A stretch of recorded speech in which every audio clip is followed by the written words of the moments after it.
শিক্ষক মহাত্মা হ্যানিম্যানের 270তম জন্মদিন। জন্মদিনে জানাই ওনাকে শতকোটি প্রণাম। সকল উপস্থিত শিক্ষক, হোমিও অনুরাগী স্যারেদের আমার প্রণাম। সকলকে আন্তরিকভাবে অভিনন্দন জানাই আজকের দিনে। আবার কালকে আগামীকাল পবিত্র ঈদের শুভেচ্ছা সকলকে জানাই।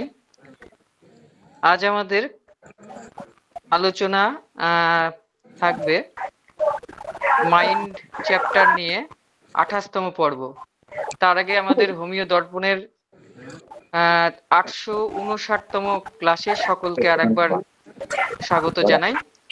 আজ 10 এপ্রিল 2024 বুধবার। আলোচনায় আসছেন আমাদের শ্রদ্ধেয় স্যার ডক্টর অমরনাথ চক্রবর্তী মহাশয়। আলোচনার বিষয় জানলেন, মাইন্ড চ্যাপ্টার নিয়ে আলোচনা হবে। তাই সকলকে অনুরোধ করব আলোচনা চলাকালীন কেউ আনমিউট হয়ে যাবেন না, কেউ ভিডিও ওপেন করবেন না। প্রশ্ন থাকবে, অবশ্যই প্রশ্ন করবেন। যাকে প্রশ্ন বলবে সেই মতো উত্তর দেবেন। আচ্ছা, স্যারকে অনুরোধ করছি আজকের আলোচনা শুরু করার জন্য। ধন্যবাদ সকলকে। আচ্ছা, মমিনুল তো এসছে মনে হচ্ছে। আপনি কি করছেন, রেকর্ড করছেন? জি জি মমিনুল ভাই, ঠিক আছে। একটা না দুটো? একটা। কটা করছেন? একটা করছি স্যার, একটা করছেন। ঠিক আছে, যদি না থাকে তো একটাই করুন, আর যদি উপায় থাকে দুটো করুন। কারণ স্যার ব্যাপার আমি হচ্ছে করছি স্যার। না, তুমি করছো, ওই দিনে ওটা মিস হয়েছে, ইকো হয়ে গেছে, ওই জন্য ওটাকে আর ও বার করতে পারেনি।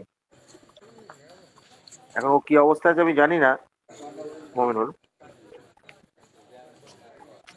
আচ্ছা, আজকে সত্যি একটা বিশেষ দিন। হ্যানিম্যানের জন্মদিন। তার চরণে শতকোটি প্রণাম জানাই। তার কাছে একটাই প্রার্থনা, তার কাছে আশীর্বাদ প্রার্থনা করি, হোমিওপ্যাথির বাক্সে ছোঁয়ার যোগ্যতা যেন অর্জন করতে পারি এবং যোগ্য থেকে যোগ্যতর যেন হতে পারি তার বাক্সটি ছোঁয়ার জন্য, অর্থাৎ স্পর্শ করার জন্য বলছি। আসুন আমরা এই মহান চিকিৎসক এবং চিকিৎসা বিজ্ঞানী, এইটুকু বললে ভুল বলা হবে, তাকে বলতে হবে তিনি চিকিৎসা বিপ্লবী। চিকিৎসা বিপ্লবী। তার কর্মকাণ্ড নিয়ে আজকে আলোচনা আমরা করছি না, আর এটা তো সবসময় হয়েই থাকে, প্রতি বছরই হয়ে থাকে। আমরা সেই জায়গাটা থেকে বেরিয়ে আসার চেষ্টা করেছি। তাকে নিয়ে আলোচনা, তার শিক্ষা নিয়ে আলোচনা করা, এটাই আমার মনে হচ্ছে। তার জন্মদিবসে কিছু শিখবো, এটাই আমাদের মূল উদ্দেশ্য। দীপ্ত, আপনি ভিডিওটা বন্ধ করুন। আচ্ছা, এইটা আমাদের উদ্দেশ্য। এবার আসা যাক, বারবার ভিডিওটা খুলছেন, বন্ধ করছেন কেন?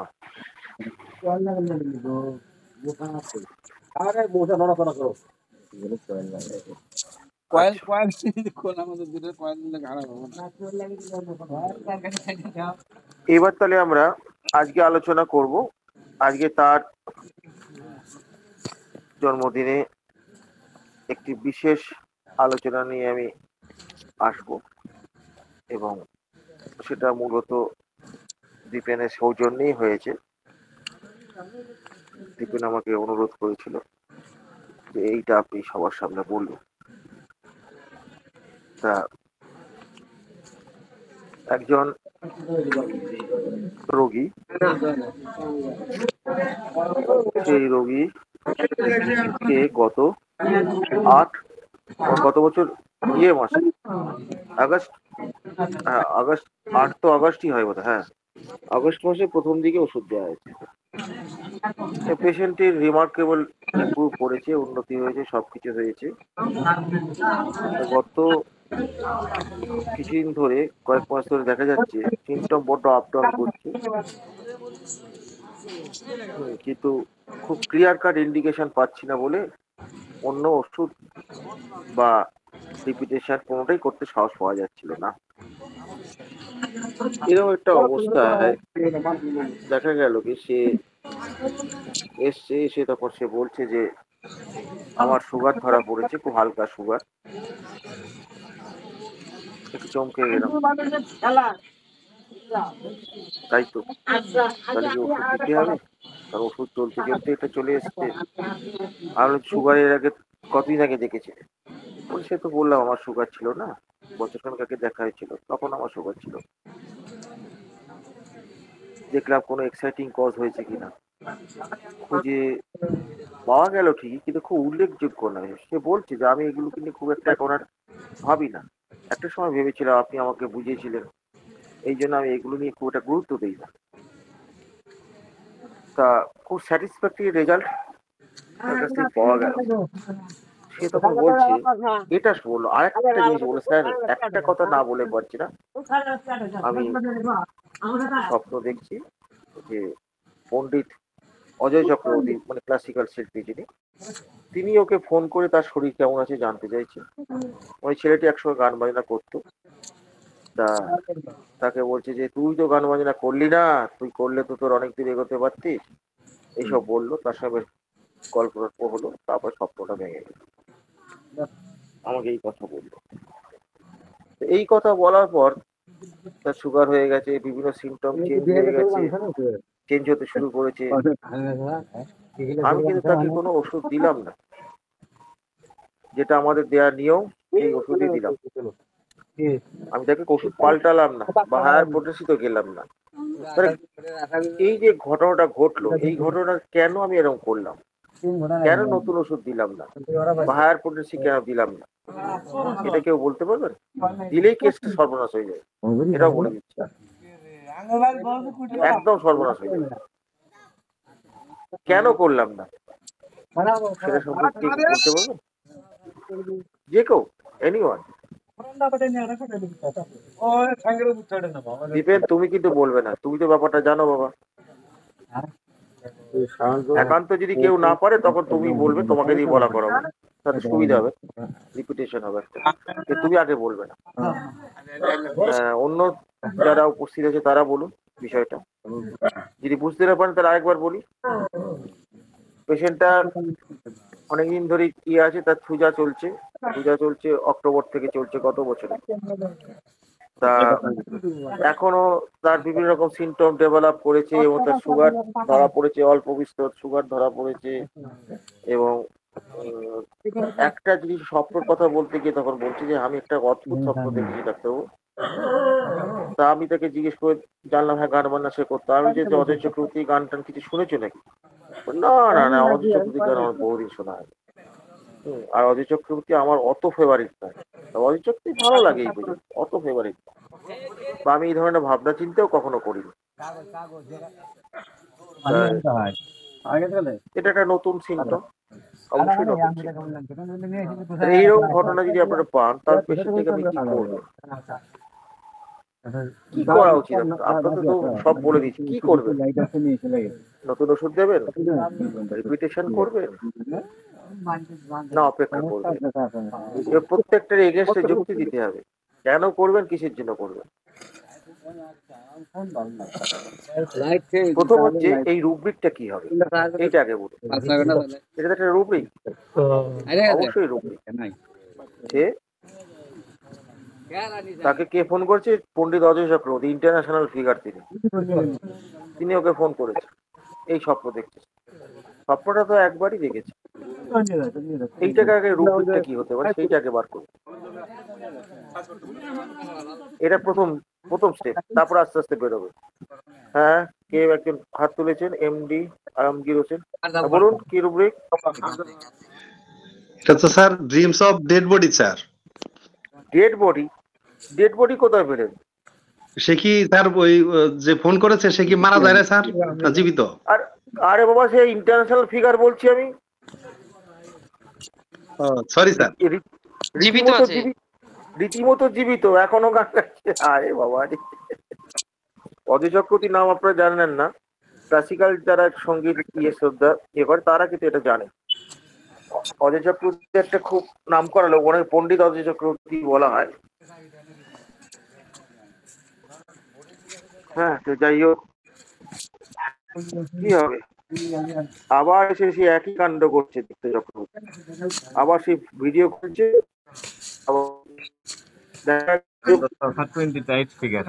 ভিডিওটা বন্ধ করুন।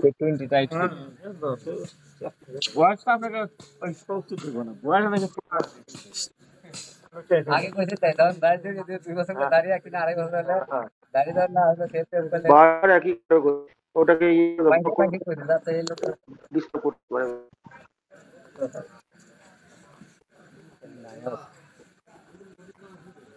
আচ্ছা,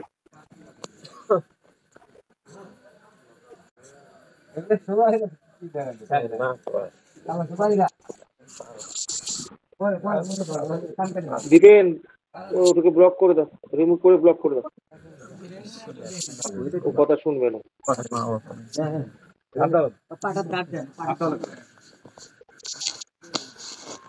এটা কি রুব্রিক হবে? এনিওয়ান?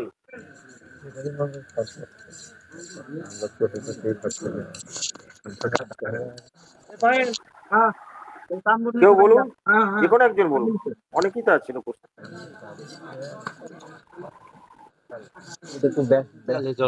সম্ভব খারাপ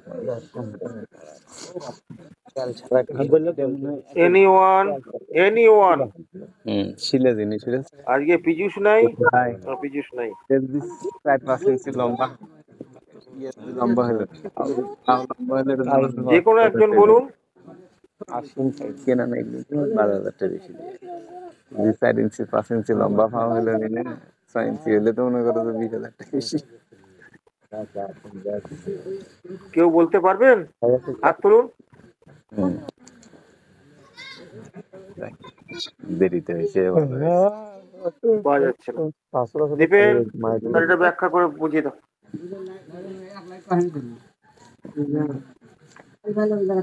স্যার বলছি, ড্রিমস অ্যাবসার্ড। সে বলো কেন হবে, বোঝাও।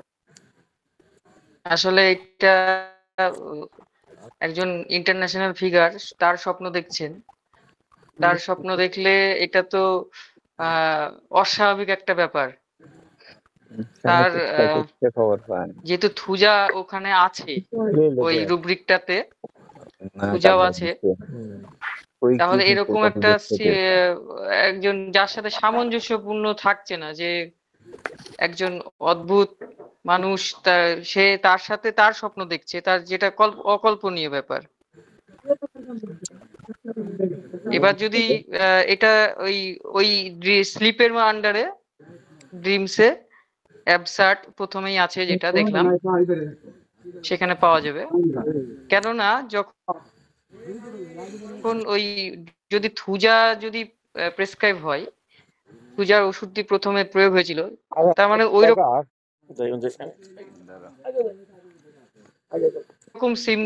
রকম সিমটম, ওরকম ড্রিমস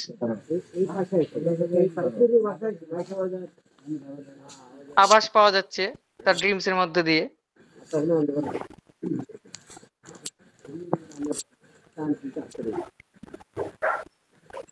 তার অপেক্ষা করা ছাড়া উপায় নেই আমাদের। এবং এইখানে রেপার্টারিকে এইভাবেও কাজে লাগানো যায় ফলো আপকে বোঝার জন্য। সিমটম কয়েকটা পাল্টে গেল আর ওষুধ দেওয়ার জন্য হাত চুলকাতে শুরু করলো, ব্যাস হয়ে গেল, পেশেন্টেরও সর্বনাশ, হোমিওপ্যাথিরও সর্বনাশ। এই ভুলগুলো আমরা করে চলেছি অধৈর্য হয়ে। ওষুধ না দেওয়াও একটা বিরাট আর্ট, বিশাল কঠিন কাজ। বহু ক্ষেত্রে আমরা দেখেছি, আন্দাজ করছি, গেস করছি, এই পেশেন্টটা এই সময়ের পর থেকে ভালো হতে শুরু করবে। বহু ক্ষেত্রে হচ্ছে, আবার অনেক ক্ষেত্রে হচ্ছে না। হচ্ছে না মানে কি, আমাদের সেই অবজারভেশন পাওয়ারটা তৈরি হয়নি। অবজারভেশন পাওয়ারটা তৈরি হলে পরে একটা সিমটম কিভাবে চেঞ্জ হচ্ছে, এগুলো কিন্তু বোঝা যায়। সেটা যদিও এটা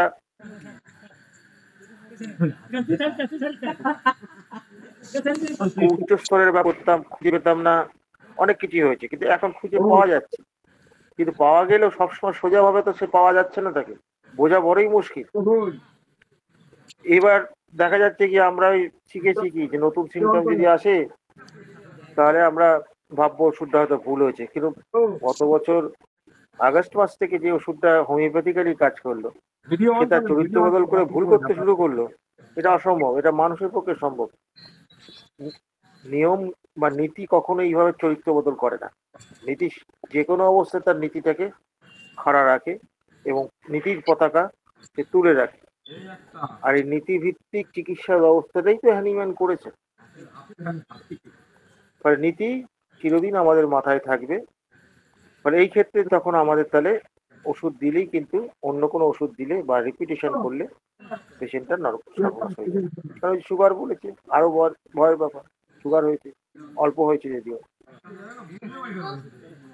এই যে আমাদের ভুলগুলো, কত রকম ভুল আমরা করে বসি, এই ভুলের জন্য হোমিওপ্যাথি রোগ সারে না, কেসটা কমপ্লিকেশন হয়ে যায়। হয় ওই লেভেলে সাবপ্রেশন হয়ে যায়, নয় প্যালিয়েশন হয়ে যায়, নয় তার ডাইরেকশনটাই ঘুরে গেল, খুঁজেই পাওয়া যায় না। আর এরপরে কি করতে হবে, লাইন খুঁজে পাবেন না। ফলে হোমিওপ্যাথি এই অবজারভেশনটা কিন্তু একটা, যে কোনো observation, it is very toughest observation, এটা মনে রাখতে হবে। আর এইটুকু নিয়ে কারো কিছু বক্তব্য আছে কিনা, বিশেষ করে জুনিয়রদের মধ্যে কোনো প্রশ্ন আছে কিনা, যেটিও আলোচনা হলো সেটা আপনারা করতে পারেন।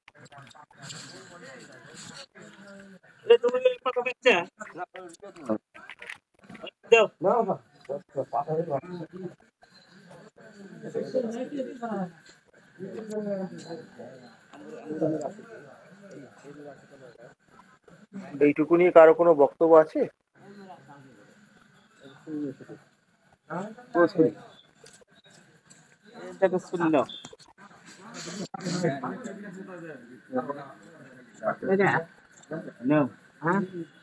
দিবেন, দেখো যদি না থাকে তাহলে আমি পরবর্তী আলোচনার জায়গায় চলে যাব।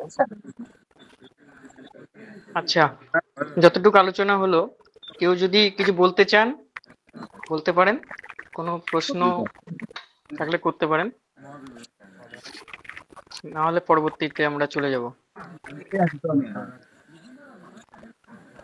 না স্যার, কাউকে তো দেখছি না, প্রশ্ন নেই স্যার। প্রথা অনুযায়ী একটা রুব্রিক আমরা ইয়ে করবো, চয়েস করব। এবং আজকে যে রুব্রিকটা আছে সেটা হচ্ছে বেড অ্যাভারশন টু, ব্র্যাকেটে শান লেখা আছে। শান মানে এড়িয়ে চলা, শান মানে এড়িয়ে চলা, বিছানাকে সে এড়িয়ে চলে। ব্যাপারটা কিরকম? বা বিছানা তার ভালো লাগে না। বিছানাটা আমাদের কি বড় শান্তির জায়গা। বিছানায় শুয়ে আমরা কি করি? রেস্ট নেই, রিল্যাক্সড হই। হ্যাঁ, আমরা কি করব, আমরা সঞ্জীবিত হই, মানে প্রাণবন্ত হই বিশ্রামের পরে, তাই তো? এবং এখানে একটা শোয়া বা ইয়ে করা, এটা একটা বেশ পরম শান্তির ব্যাপার, তাই না? তাহলে ব্যাপার হচ্ছে যে আমরা বিছানায় শুয়ে আরাম পাই না। অনেক সময় সারাদিন ধরে খাটাখাটি হয়েছে, মা হয়তো বললো যে বাবা এখনো তো রান্না হয়নি, আচ্ছা ঠিক আছে, আমি ঘরে গিয়ে আলোটা বন্ধ করে বিছানার মধ্যে একটু শুয়ে পড়লেন, মুখ দিয়ে এমনি বেরিয়ে যাবে। তার মানে বিছানা আমাদের একটা খুব আরামের জায়গা। এই আরামটা বিভিন্ন ভাষায় আমরা প্রকাশ করতেই পারি, কিন্তু কোনো মানুষ যদি এটা পছন্দ না করে, বিছানায় শোয়া যদি পছন্দ না করে, কিভাবে আসতে পারে? সে বিছানায় শোয় না, সে কোথায় শোয়? দেখা গেল সে ওই তার মেঝেতে একটা মাদুর পেতে শুলো।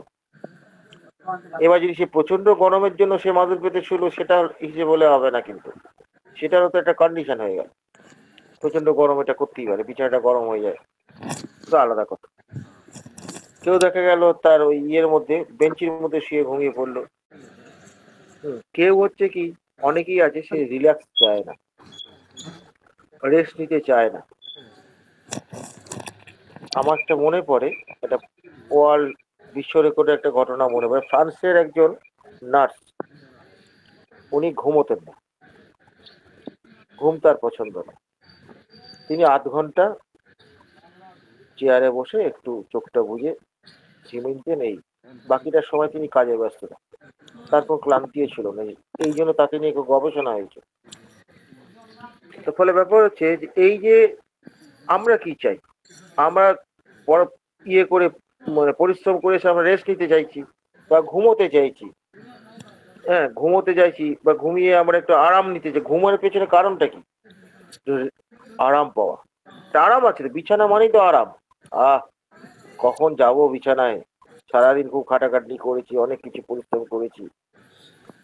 তা এই যে ব্যাপারটা, এই জিনিসটা যখন তার পছন্দ হয় না, রোগীর এটা পছন্দ হয় না, রোগীর পছন্দ হয় না, যার জন্য সে বিছানায় শোয় না, শুতে চায় না।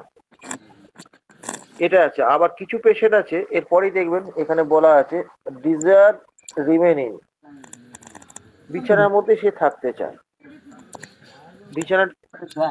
বিছানা থেকে সে নড়তে চায় না, কাজও করতে চায় না, সে কাজও করতে চায় না।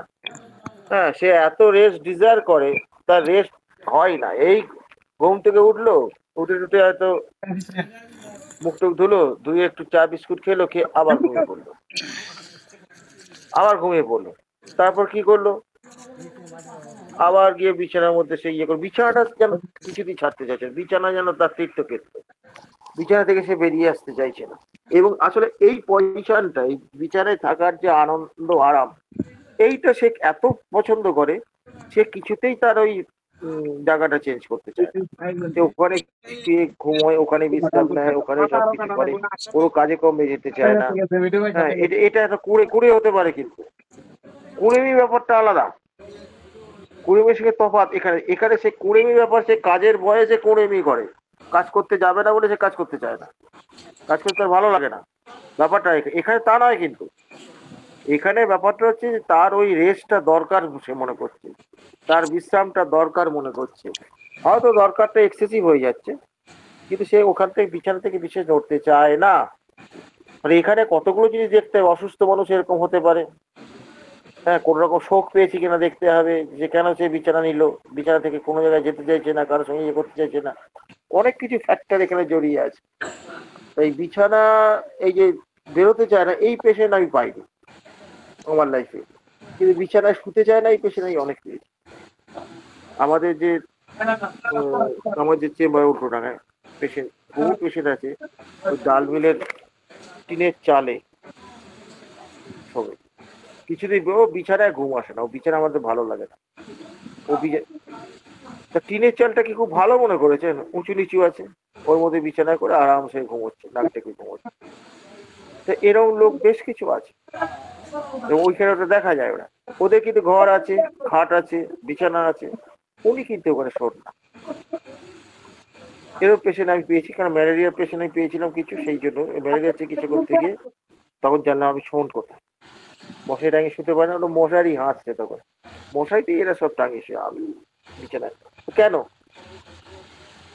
কি কারণে? তা বলতে পারবো না, আমার ঘরে বিছানায় শুয়ে ঘুমোতে ইচ্ছা করে না, আমার এখানে বসতে ইচ্ছা করে না, ওই চেয়ারে হয়তো একটু বসলাম, ঘরে খেলাম দিলাম, কাজকর্ম করলাম, এসে এই বসে রইলাম একটু ইয়ের মধ্যে, হ্যাঁ, এবং ওই চেয়ারের মধ্যে একটু বসে রইলাম, এই পর্যন্ত।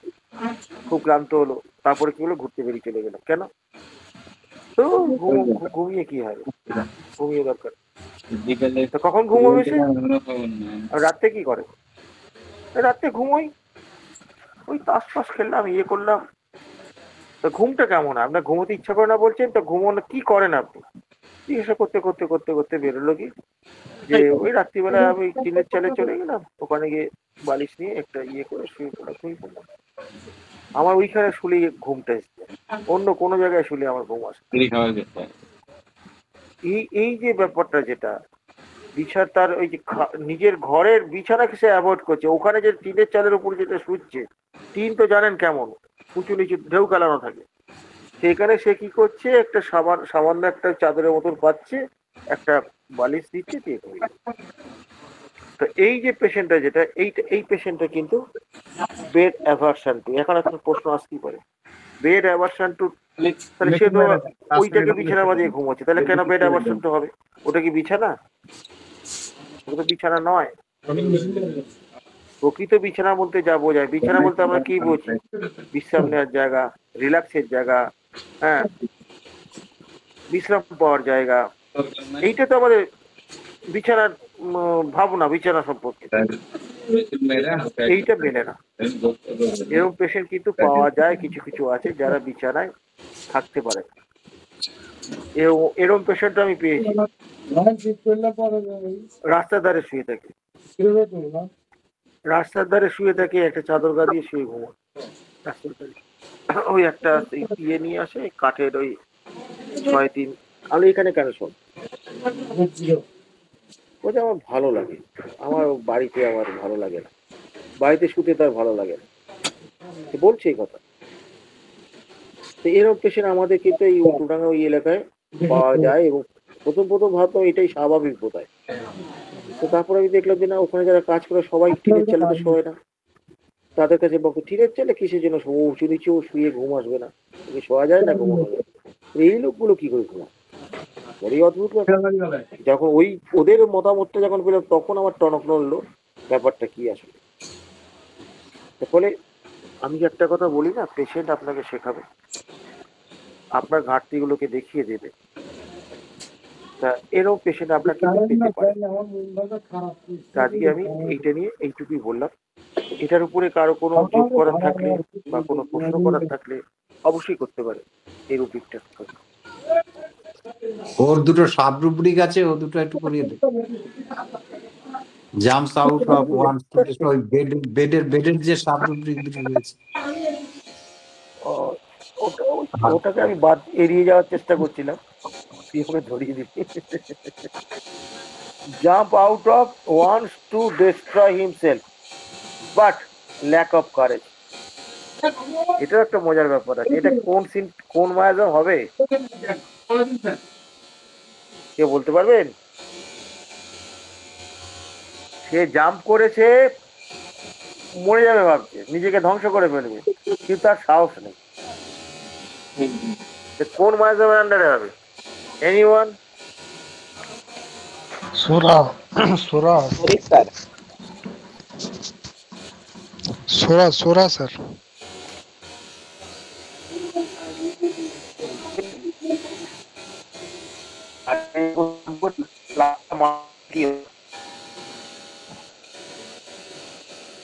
ওখানে জাম্প করে তারপরে যদি সে কি করতো,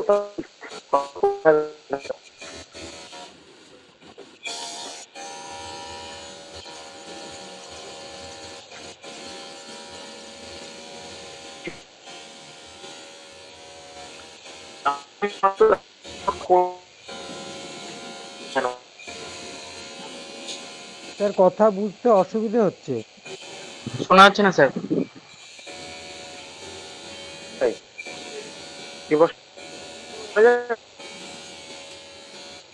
আমাকে দেখি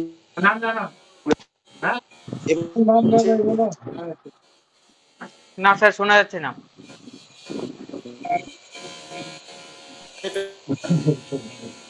ও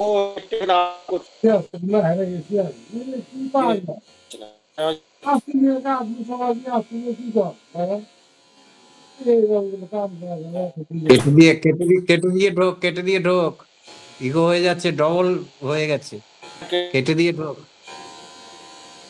কেটে দিয়ে ঢোক। হ্যাঁ,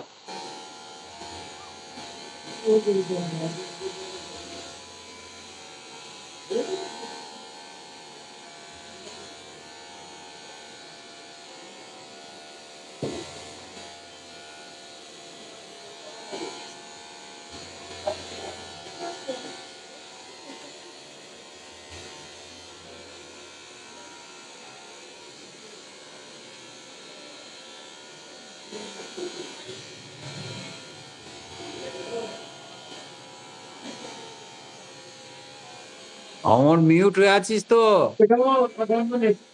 মিউট হয়ে আছিস, আনমিউট হ। অমর মিউট হয়ে আছিস। স্যার শোনা যাচ্ছে না, আপনি লিভ নিয়ে আবার আবার ঢুকুন। হ্যাঁ মনে হয় লিভ নিয়েছি স্যার।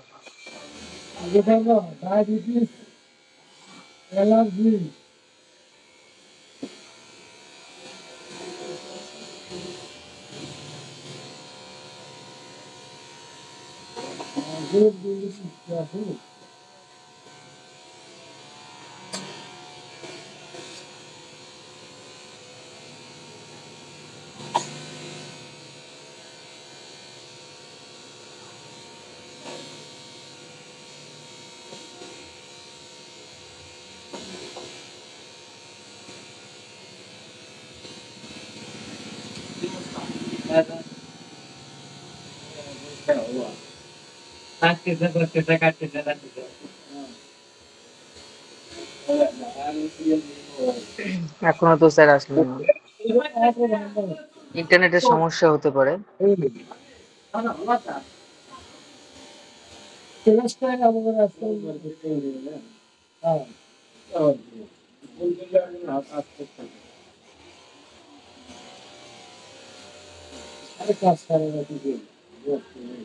আজকে নেট প্রবলেম করছে প্রচন্ড।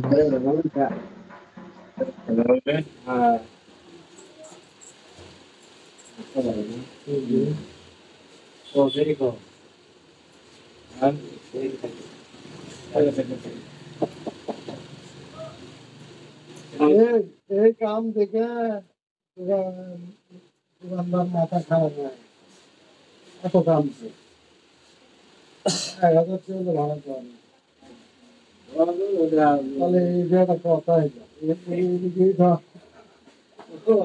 আমরা একটু অপেক্ষা করি স্যার না আসা পর্যন্ত, নেটের সমস্যা চলছে। আরে আরে কি হয়েছে জানো, অমর আমি ঢোকার চেষ্টা করলাম, হ্যাঁ, আর ওটা ইয়েটাকে আসছে না, নেটই আসছে না, আসছে না, নেট না, আমাদের এই গুগল মিটার কাজ করছে না। আবার ওটাকে কি করলাম আর কি, এখন ওই এখন হয়ে গেছে কর। রিস্টার্ট করে আবার শুরু করে দিচ্ছি। আচ্ছা, যেটা আলোচনা করলাম এই জায়গাটা নিয়ে কারো কিছু বক্তব্য আছে, যোগ করার আছে, অথবা কোনো প্রশ্ন থাকলে পরে সেটা করতে পারে।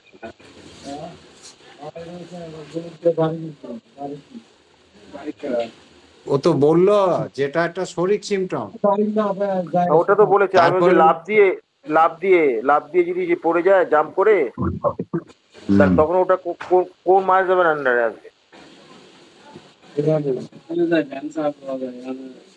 ওই যে বলেছিল কে, অনিন্দ বলেছিল বোধহয় যে ওটা সঠিক মায়াজাম, এবার যদি লাভ দিয়ে পড়ে যায় তাহলে কি হবে অনিন্দ? স্যার পড়ে গেলে স্যার এটা সিফলিটিক হবে স্যার।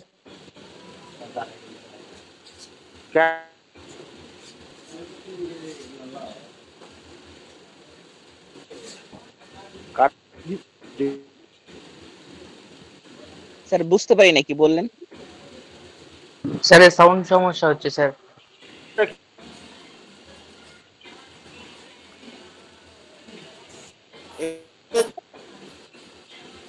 হ্যালো, শোনা যাচ্ছে কি?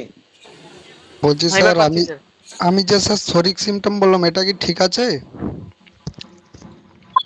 কোনটা? ওই শরিক সিমটম যে ওই যে ল্যাক অফ কারেজ আছে, ওটা তো শরিক ছিল, ওটা তো ঠিকই ছিল। ঠিক আছে স্যার।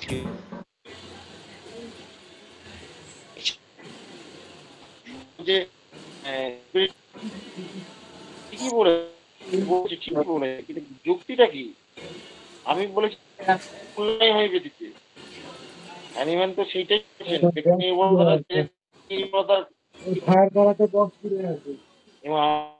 সেই করেছি, অমুকে বলেছে, অমুকে এই বলেছে, আপনার সাউন্ড প্রবলেম হচ্ছে, কিছু বোঝা যাচ্ছে না।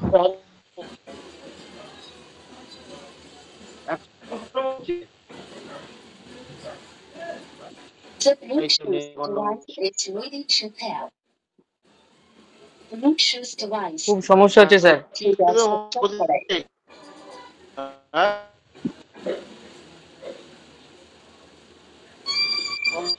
নেই সমস্যা কেটে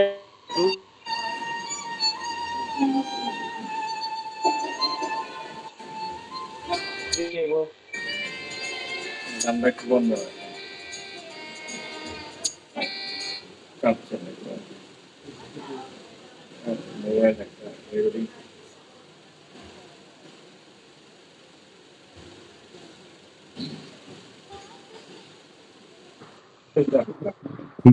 ঠিকই আছে ওটা, তো ঠিকই আছে। তারপরে আবার আছে ওর সাব রুব্রিক যেটা রয়েছে, হ্যাঁ স্যার জাম্পস বলুন। আউট, ওই যে bed jumps out wants to destroy himself but lack courage, ওটা শরিক সিমটমস, তো আমারও অ্যাডমিট করেছে ওটা শরিক সিমটমসই। এবং সে যদি ওই ল্যাক অফ কারেজটা না থাকে, সে যদি ডিস্ট্রয়ের যে মানসিকতা, এটা সিবিলিটিক মায়াজম, ডিস্ট্রাকটিভটা সবসময় সিবলিশই হয়। কিন্তু তার আবার সাবরুব্রিক যেটা রয়েছে, যে রানস রেকলেসলি অ্যাবাউট, এইটা আমার এসে গেছে তো আমার বল। বলছিস বল না, আমার তো ডিস্টার্ব করছে, তুই বলছিস আছে, কিন্তু এই যে হঠকারী ভাবে যখন সেটা রান করে, তখন সেটা এগেন কিন্তু সিবিলিটিক মাধ্যমে এটা অন্তর্ভুক্ত হলো। তার মানে এটা একটা হঠকারিতা রয়েছে, হঠকারিতার সিদ্ধান্তটা একটা সিবিলিটিক মায়াজম, এইটাই।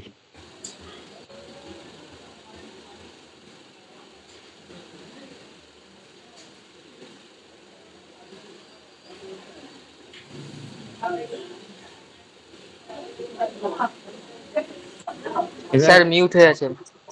হ্যাঁ হ্যাঁ, আমি মিউট করে দিলাম। আমার যদি কিছু বলে বা আর যদি কারোর কিছু কোশ্চেন থাকে, সেটা নিয়ে আলোচনা হতে পারে। এই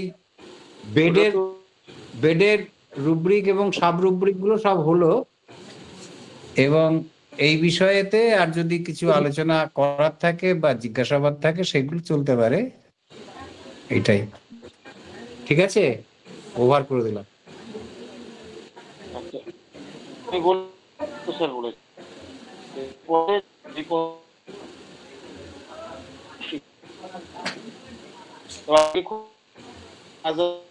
ভালো আছে, একটা ক্ষমা দিচ্ছি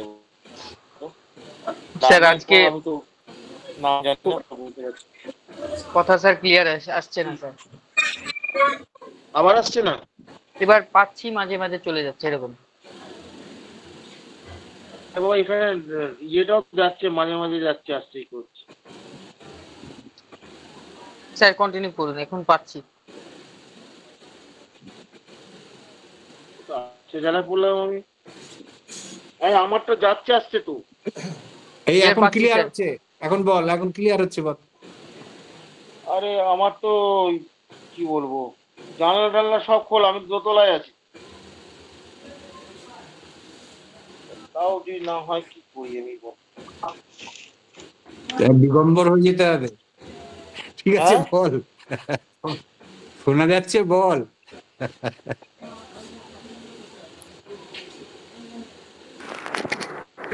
শোনা যাচ্ছে বল, বলছি দিগম্বর হয়ে যেতে হবে, বল। অবস্থা ছেড়ে বই। আচ্ছা, তোমার অবিনয়ী আচরণ, ক্ষমাহীন স্বভাব তোমার অন্তরায়। অন্তরায় মানে কি? বাধা তোমার জীবনে। তোমার অবিনয়ী আচরণ, তোমার আচরণের মধ্যে কোনো বিনয় নাই, বিনয়হীন আচরণ। এটা আমি পড়ছি ডাক্তার কেশি দাসের বই থেকেই পড়ছি, কারণ তিনি তো আমাদের শিক্ষক। আমি তাকে আগে কমপ্লিট করে তারপর আমি নিজের জায়গায় পরে আমি যাব। এটা আমার আগে স্বীকার করতে ভুলে গেছি, এর জন্য ক্ষমা চাইছি। ডক্টর কেশি দাস, তাকে আমি প্রণাম জানাই, ও তার বই থেকে আমরা শুরু করছি। তোমার স্যারের তো পুরনো মানুষ, তো সেই জন্য ওনার ভাষাটা একটু পুরনো, বাংলা ভাষাটা সে বুঝে নিতে হবে। তোমার অবিনয়ী আচরণ মানে আচরণের মধ্যে কোনো বিনয় নেই, আবার অতিরিক্ত বিনয় থাকলে কিন্তু একটা সাইকোসিস হয়ে যাবে। তাহলে কি হচ্ছে? অবিনয়ী আচরণ, ক্ষমাহীন স্বভাব, ক্ষমাহীন স্বভাব তোমার অন্তরায়। অন্তরায় মানে কি? তোমার সাফল্যের পথে অন্তরায়, এই অর্থে এখানে বলা হচ্ছে। তাহলে এইটাকে এই যে কথাটা বলা হচ্ছে, এই কথা থেকে কি কি রুব্রিক আসতে পারে? তোমার অবিনয়ী আচরণ। অবিনয়ী আচরণ হলো কি কি হতে পারে?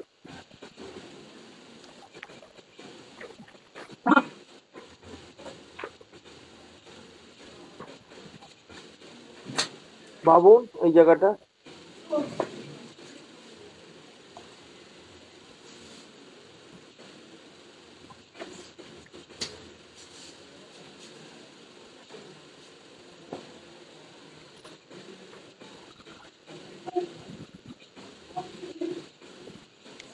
আমি বলবো, শুনতে পাওয়া যাচ্ছে?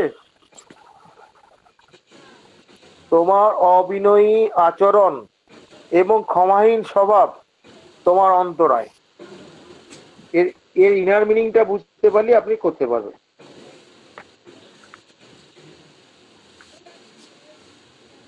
অবিনয়ী আচরণ কি রূপিক হতে পারে?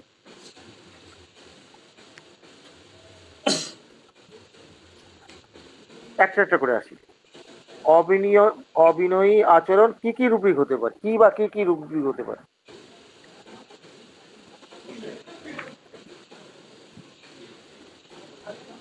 অ্যাটিটিউড হবে। অ্যাটিটিউড মানে তো অন্য জিনিস। অ্যাটিটিউড মানে তার হচ্ছে বলার ভঙ্গি, বা এইটাকে অ্যাটিটিউড বলে, এটা তা তো নয়। বিনয়ী, বিনয় নাই, অবিনয়ী। কথার মধ্যে একটা রুডনেস। বিনয় থাকবে। হ্যাঁ, রুডনেস স্যার। রুডনেস একটা হবে, এটা একটা হবে, এটাকে ধরে রাখলাম। আর কি হবে? আরেকটা হতে পারে। সব মাইন্ডের আন্ডারে চলছে, এটা মাইন্ডের আন্ডারে চলছে।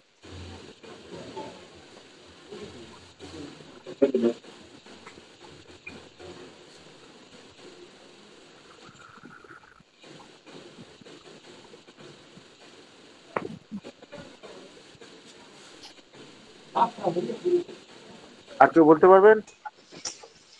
স্যার হিংসা, হ্যাঁ, হিংসা, রাগ। হিংসা কেন হবে? হিংসার ইংরেজি কি হবে এখানে? সে তো দুম করে বলছে।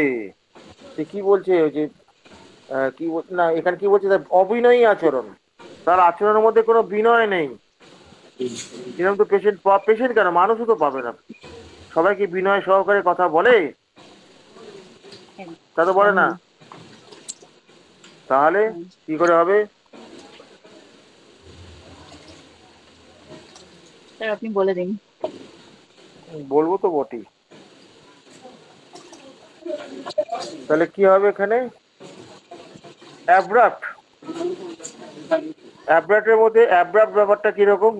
এরাও দুম করে বলে, কিন্তু অ্যাব্রাপ্টের ব্যাপারটা কিরকম হচ্ছে, এই যে অ্যাব্রাপ্টের যে ব্যাপারটা হচ্ছে কি, আপনারা দেখবেন অনেক সব পেশেন্ট পড়ছেন, তো পেশেন্ট দেখছেন, পেশেন্ট দেখতে পেশেন্ট বলে কিনা, অত আপনার জানার দরকার কি আছে? যা রোগ হয়েছে তা দিন না, অত কিছু জিজ্ঞেস করার কি আছে? এইবার যখন এই কথাটা সে বলবে, তখন কিন্তু কতগুলো জিনিস আমাদের দেখতে হবে। অ্যাব্রাপ্ট দুম করে অ্যাব্রাপ্ট ধরে ফেললে হবে না, ভুল হয়ে যাবে। কিন্তু তাকে ধরতে হবে, প্রথমে জানতে হবে তার লেখাপড়াটা কত, কায়দা করে জানতে হবে, বুদ্ধিশুদ্ধির বিকাশটা কেমন।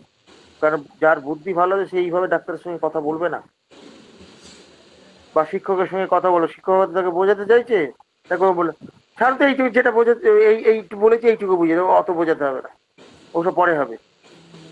এই যে কথাবার্তা এই ধরনের, এগুলো আনএক্সপেক্টেড। তো কেউ আশা করতে পারে না যে শিক্ষককে বা চিকিৎসককে এই ভাষায় কথা বলতে পারে কেউ, কিন্তু বলে। আপনাদের অভিজ্ঞতা আছে, কিছু না কিছু এরকম পেয়েছে। তা এই যে কথা বলো, এটাই হচ্ছে অ্যাব্রাপ্ট। এটাও কিন্তু এর মধ্যে বিনয় প্রকাশ পেল কি? বিনয়ের সঙ্গে একটা শ্রদ্ধা থাকে না মানুষের, শ্রদ্ধাবোধ থাকে না। শ্রদ্ধাবোধ কোথায়? শ্রদ্ধাবোধ নেই তো। তাহলে এই যে সাডেনলি আনএক্সপেক্টেড ঘটনা ঘটছে, এই ঘটনাটা ঘটছে, এটা মোরলেস কিন্তু সিপিলিটিক স্টিগমা। তার সিপিলিটিক স্টিগমার জন্য এটা সে ঘটাচ্ছে, এরকম করছে সে। তার ওখানে তার বুদ্ধি কাজ করছে না, এটা হচ্ছে মূল বিষয়। এটা হয়ে গেল। এরপরে কি আসছে, আরেকটা কি বলা হয়েছে, ক্ষমাহীন স্বভাব তোমার অন্তরায়। ক্ষমাহীন স্বভাবটা কোথায় পাওয়া যায়? ক্ষমাহীন কথাটা কোথা থেকে আছে? আমরা ওষুধের নাম জানি, আমরা সে ক্ষমাই করতে পারে না, কিন্তু সেটা কোন রুব্রিকের আন্ডারে আছে সেটা একটু বলতে পারবেন কেউ?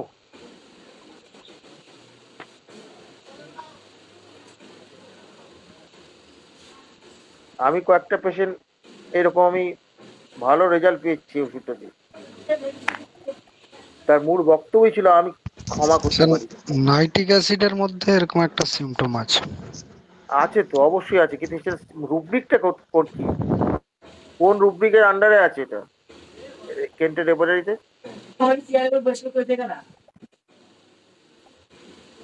এটা তো বলতে হবে।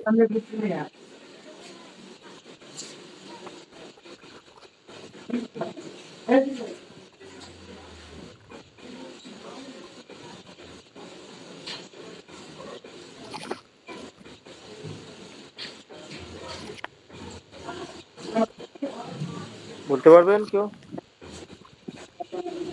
এটা কোন রুব্রিকের আন্ডার আছে কেউ বলতে পারবেন?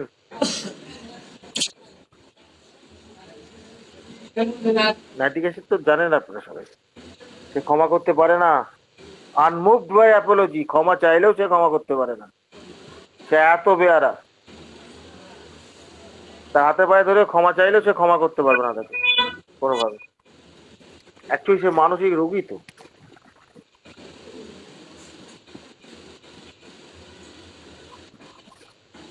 কোন রুব্রিকের আন্ডারে আছে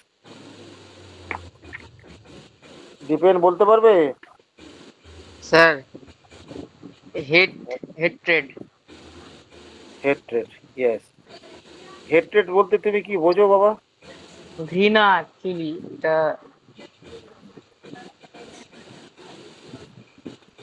ঘৃণা আর ক্ষমা কি এক হচ্ছে? ঘৃণার ক্ষমা তো, ক্ষমা ওপর ওপর কি বল, আনমুভড বাই অ্যাপোলজি। ক্ষমা চাইলেও সে ক্ষমা করতে পারে না, সেটাই তো বলছে তো। সেটাই তো এখানে বলা হচ্ছে, ক্ষমার অভাব। ক্ষমার অভাব কথাটা বলছে কেন? তারা যে ক্ষমা চেয়েছে, পায়ে ধরেছে, তবু সে করতে পারছে। এরকম পেশেন্ট পাওয়া যায়। এটা তো স্যার জেদও হতে পারে, আমি জেদের বসে কাউকে ক্ষমা করলাম না। না, জেদের বসে ক্ষমা কেন? জেদটা তার সর্বক্ষেত্রে থাকে। পায়ে ধরছে, পায়ে ধরা মানে সে অনেকটা নিচু হলো তো, তাতেও তার মন গলছে না। জেদ তো অন্য কিছু, জেদ তো কোনো কাজের জন্য তার জেদ, কোনো কিছু করবে বলে সেটা জেদ করছে, সে জেদ তো অন্য জিনিস। সেখানে জেদের একটা উদ্দেশ্য থাকে যে আমি এইটার জন্য আমি জেদ করছি, এখানে তা তো নয়। ওখানে নাইট্রিক অ্যাসিডটা পড়ুন। এটা আনমুভ বাই অ্যাপোলজি, ওটা আমি জানতাম, কিন্তু এখানটা যেন একটু কনফিউশন হচ্ছে। এই হেট্রেডটা হেট্রেডের আন্ডারই আছে, ওটা লাস্টের দিকে আছে, নিচের দিকে আছে। ইমোশনটা ওই রকমই, এত ঘেন্না কিছুদিন ক্ষমা চাইলেও সে কিন্তু ক্ষমা করতে পারছে না, এত ঘেন্না তার।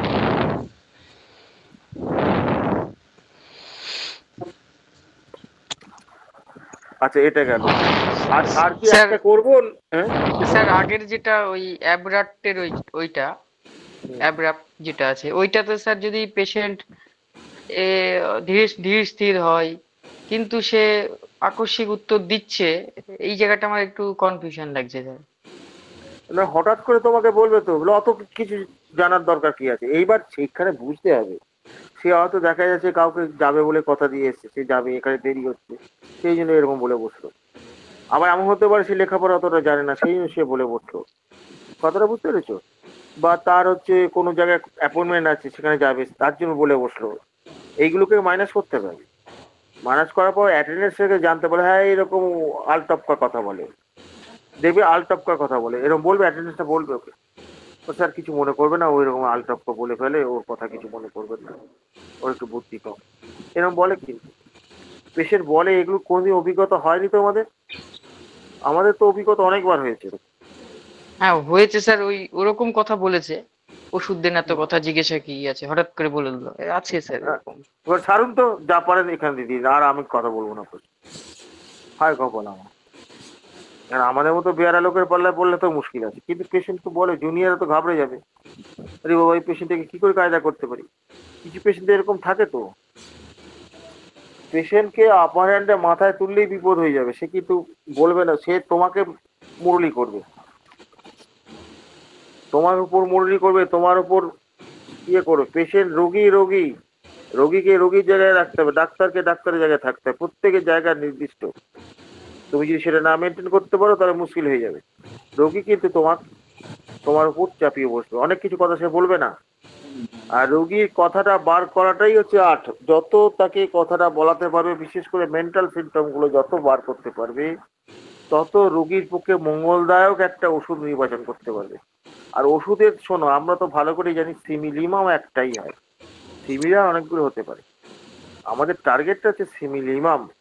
আর সিমিলিমাম প্রেসক্রিপশন এত ছেলে খেলা নয়, এটা খুব কঠিন কাজ, এবং সেটা আমরা যদি করতে পারি খেটে খুঁটে, অসাধারণ রেজাল্ট আসে। পেশেন্টের র্যাডিক্যাল চেঞ্জ হয়ে যাবে, এবং র্যাডিক্যাল চেঞ্জ হলে পেশেন্ট তখন তো বুঝতে পারবে, আরে বাবারে তাকে আমি কি চেঞ্জ করে দিলাম রে ভাই। সে নিজেও অবাক হয়ে যাবে যে আমার কি ধরনের এই চেঞ্জগুলো আসছে কোথা থেকে। মারাত্মক চেঞ্জ এসেছে, আমরা এরকম দেখেছি তো, বহু কেস দেখেছি। আচ্ছা ঠিক আছে, এটা একটা গেল। তা আর কি এগোবো?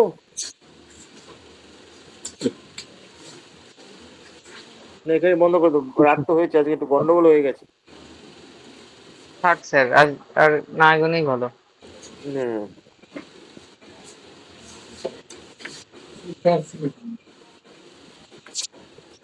রাত হয়ে গেছে, চলে ডিস্টার্ব হয়ে গেল না। ঠিক আছে, যদি কারো কোনো প্রশ্ন থাকে প্রশ্ন করতে পারে। আচ্ছা, কারো যদি প্রশ্ন থাকে, যতটুকু আলোচনা হলো আপনারা করতে পারেন।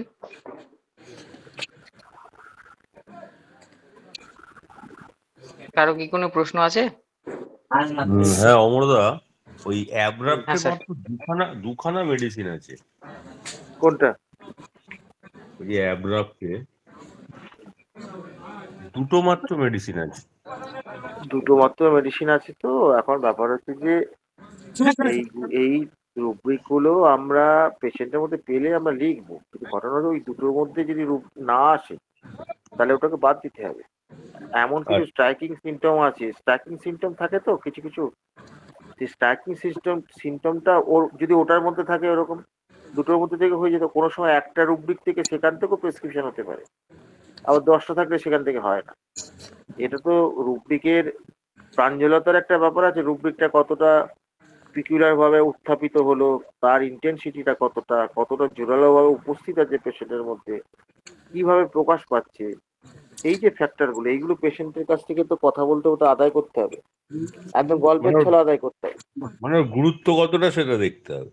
হ্যাঁ ওইটা আদায় করাটা তো কঠিন কাজ রে ভাই, কিন্তু পেশেন্টের সঙ্গে যদি ভালোভাবে মিশা যায়, পেশেন্টকে যদি মানে কি ভালোবাসা যায় তার রোগটাকে সারাবার জন্য, তাহলে কিন্তু সে বলবে।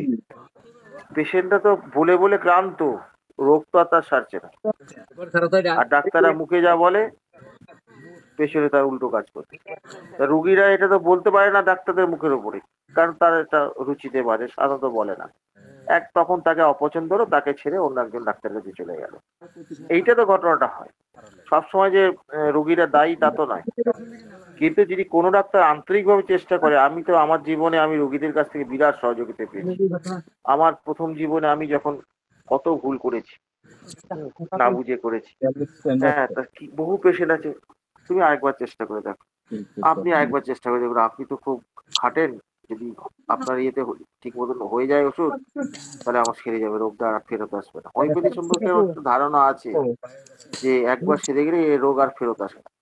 এই ধারণাটাকে তো আমরা তৈরি করিনি, তৈরি করেছে কারা? বাংলার সেই সব ধুতি পরা সব চিকিৎসকেরা, আমাদের পূর্বপুরুষ, তারা কোনো কলেজে পড়েন নাই, কিন্তু তারা মানুষের মনে এটা ঢুকিয়ে দিয়ে গেছে, হোমিওপ্যাথিতে যদি সারে তা তো মূল থেকে সারে, জ্বর থেকে সারে, আর আমরা সেই জায়গাটা রাখতে পারছি।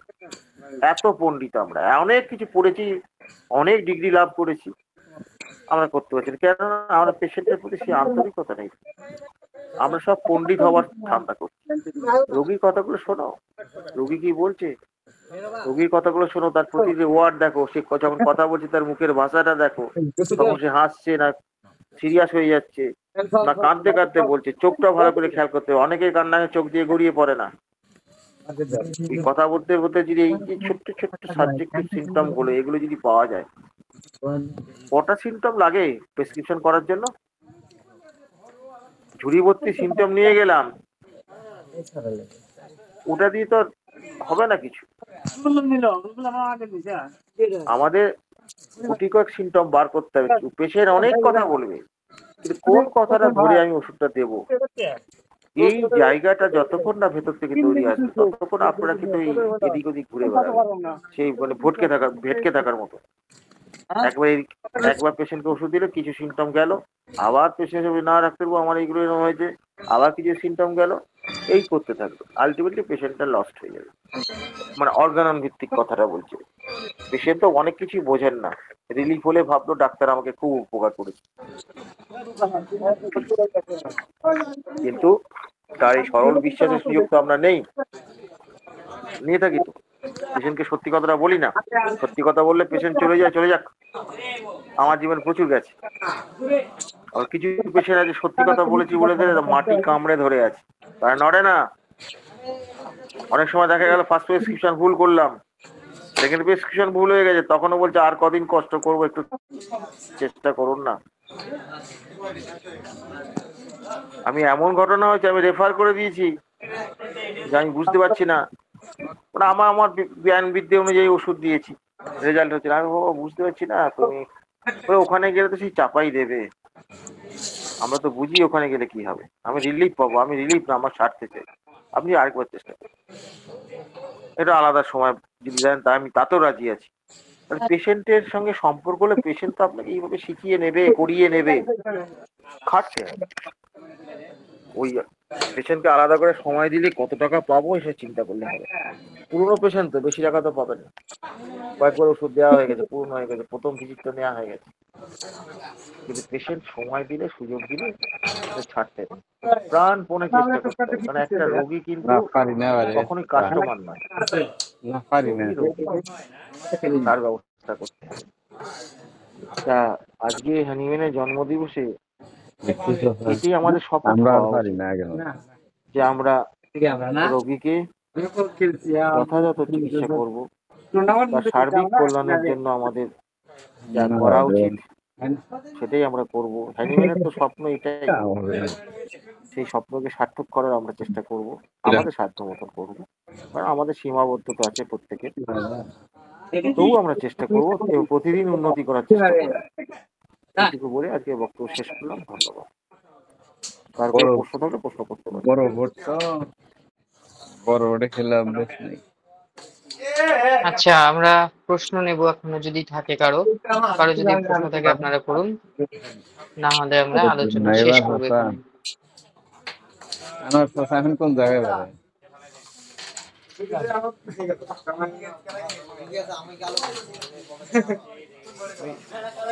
আজকে ডিস্টার্ব হওয়ার জন্য না মানে ছন্দটা নষ্ট হয়ে গেছে। হ্যাঁ স্যার,